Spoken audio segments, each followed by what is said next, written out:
ಎಲ್ರಿಗೂ ನಮಸ್ಕಾರ. ಕಟ್ಟೀಸ್ ಕಿಚನ್ ಕನ್ನಡಕ್ಕೆ ಸ್ವಾಗತ. ಮಾವಿನಕಾಯಿ ಗುಳಂಬ ಹೇಗೆ ಮಾಡೋದು? ಸಕ್ಕರೆ ಹಾಕಿನೂ ಮಾಡ್ತಾರೆ, ಬೆಲ್ಲ ಹಾಕಿನೂ ಮಾಡ್ತಾರೆ. ನಾವಿವತ್ತು ಸಕ್ಕರೆ ಹಾಕಿ ಮಾಡ್ತಾಯಿದ್ದೀವಿ. ಹೊಸ ರೀತಿಯಲ್ಲಿ ಸ್ವಲ್ಪ ಡಿಫ್ರೆಂಟ್ ಆಗಿರೋ ಇಂಗ್ರೀಡಿಯೆಂಟ್ಸನ್ನು ಸೇರಿಸಿ ಮಾಡ್ತಾ ಇರೋದು. ಹೇಗೆ ಮಾಡೋದು ಅಂತ ನೋಡೋಣ ಕಟ್ಟೀಸ್ ಕಿಚನ್ನಲ್ಲಿ.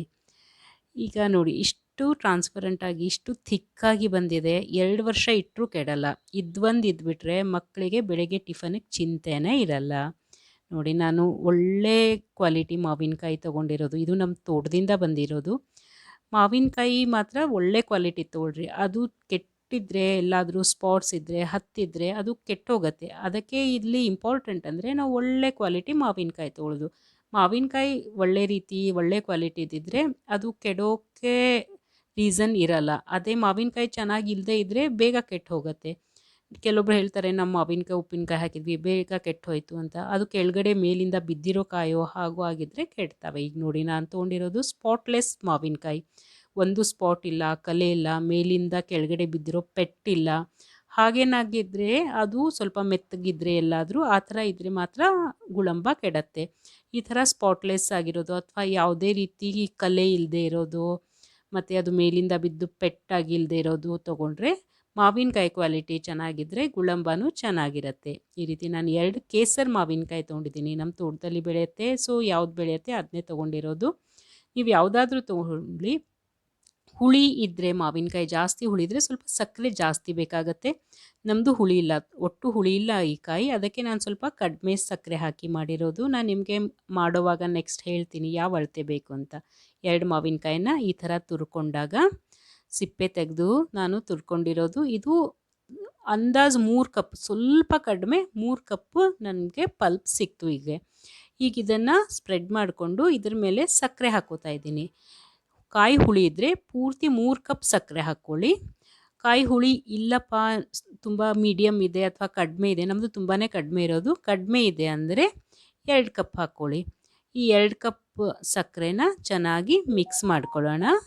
ಮಿಕ್ಸ್ ಮಾಡಿಕೊಂಡು ಇದಕ್ಕೆ ನಾವು ಸೇರಿಸ್ಕೊಂಡಿರೋದು ಅರಿಶಿನ 1 ಸ್ಪೂನ್, ಸ್ವಲ್ಪ ಒಂದು 4 ಏಲಕ್ಕಿನ ಕುಟ್ಕೊಂಡು ಹಾಕಿರೋದು, ಮತ್ತು ಜಾಜಿಕಾಯಿನ ಹೆರ್ಕೊಂಡಿದ್ದೀನಿ.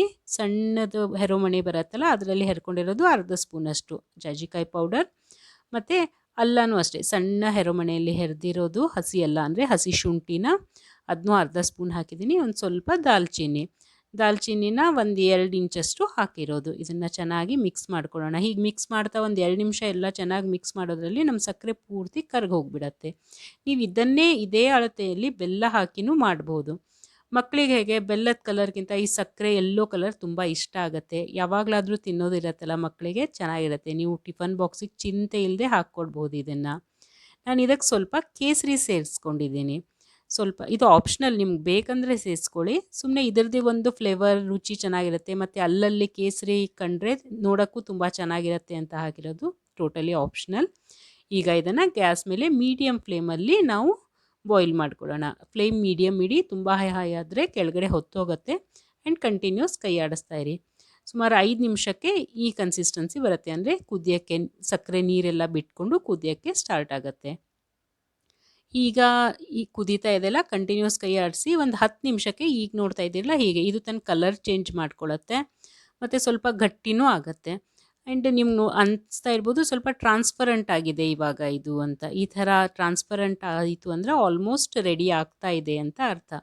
ಈ ಕನ್ಸಿಸ್ಟೆನ್ಸಿ ಬಂದಿಂದ ನಾವು ಇದನ್ನು ಚೆಕ್ ಮಾಡ್ಕೋಬೇಕು ಒಂದ್ಸರಿ, ಇದು ಕರೆಕ್ಟಾಗಿ ಆಗಿದೆನಾ ಅಂತ. ಇದು ತುಂಬ ವರ್ಷ 2 ವರ್ಷವರೆಗೂ ಕೆಡದೇ ಇರಬೇಕು ಅಂದರೆ ಇದು 1 ಸ್ಟ್ರಿಂಗ್ ಅಂತ ಹೇಳ್ತಾರಲ್ಲ, 1 ಎಳೆ ಪಾಕ ಆಗಬೇಕು. ನೋಡಿ, ಕುದೀತಾನೆ ಇದು 1 ಎಳೆ ಪಾಕಕ್ಕೆ ಬಂತು. ಈ ಥರ 1 ಎಳೆ ಪಾಕ ಆದರೆ ಇದು ರೆಡಿಯಾಗಿದೆ ಅಂತ ಅರ್ಥ. ಇದನ್ನು ಫ್ಲೇಮನ್ನು ಬಂದ್ ಮಾಡ್ಕೊಳ್ಳೋಣ. ಬಂದ್ ಮಾಡಿಕೊಂಡು 1 ನಿಮಿಷ 2 ನಿಮಿಷ ಅಷ್ಟೇ ಒಂದು ಸ್ವಲ್ಪ ಕೈ ಆಡಿಸ್ಕೊಳ್ಳೋಣ.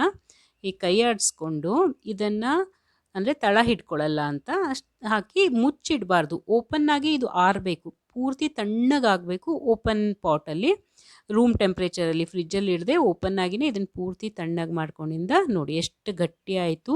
ತುಂಬಾ ಕ್ರೀಮಿಯಾಗಿ ತುಂಬ ಟೇಸ್ಟಿಯಾಗಿರುತ್ತೆ. ಇದನ್ನು ನಾವು ಏರ್ ಟೈಟ್ ಕಂಟೈನರ್ನಲ್ಲಿ ಹಾಕಿ ತಣ್ಣಗಾದ ಮೇಲೇನೂ, ನಾನು ಇದನ್ನು 15 ನಿಮಿಷ ಹಾಗೆ ಓಪನ್ ಇಟ್ಟಿದ್ದೆ.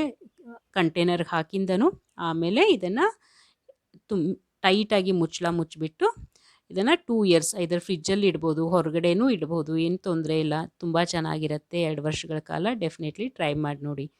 ನನ್ನ ಚಾನಲ್ನ ಸಬ್ಸ್ಕ್ರೈಬ್ ಮಾಡ್ಕೊಳ್ಳಿ. ಏನೇ ಡೌಟ್ ಇದ್ದರೂ ನನಗೆ ಕಮೆಂಟ್ ಬಾಕ್ಸಲ್ಲಿ ಕೇಳಿ, ನಾನು ಕ್ಲಿಯರಾಗಿ ಮಾಡ್ತೀನಿ ಅದನ್ನು.